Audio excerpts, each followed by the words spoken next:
Napapansin ng mga netizen tuwing na-interview ang Don Bell ay talagang laging namamangha si Donnie sa mga sagot ni Bel Mariano. Sabi nga nila, turn on kasi siya lagi kay Bel kasi beauty with substance. Aquarius si Donnie, gusto naman ng Aquarius matatalino or may sense kausap. Sakto, Gemini si Bel, mga Gemini is clever. Marami pa ring netizen na ayaw i-pair sa iba ang Don Bell. Sabi nga ng isa ay, as an OG Don Bell fan, call me childish, pero parang di ko kayang makita sila sa ibang pair.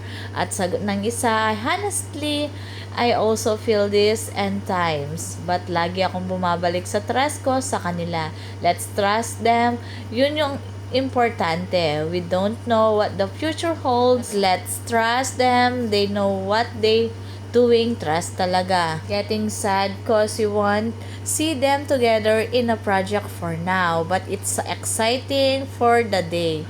For their comeback movie, excited na ako magiging career nila and comeback nila in the future. Dahil alam na alam nila ang isa't isa si Donnie Pangilinan at sinabi nga niya sa interview ay gusto niya na makita si Bel at Jericho Rosales dahil crush na crush daw ito ni Bel Mariano. They have such a genuine relationship.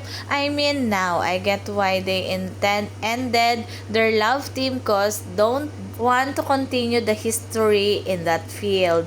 They just want the real thing to bloom on its own. Whenever Donnie and Belle's journey take them, you will always see Donnie and Belle on such other routes. They root from this, and what comes next for them individual will always be a journey they will be part of, proud of, Don Bell. It's Loki saying na walang ibang bagay kay Donnie kundi si Belle lang talaga. Walang makakatapat sa isang Belinda pagdating sa isang Donato. After the revelation that they are together, Belle really took this moment to express her love and appreciation. I think isa sa reason sa pagiging hulog ni Donnie kay Belle is lagi siyang na-appreciate ni Belinda and she always compliment him, my Don Bell heart. Gets ko na kung bakit laging masarap magmahal ang bukang bibig ni Donnie lately. Paano ba naman? Busog na busog sa pagmamahal ng kanyang girlfriend.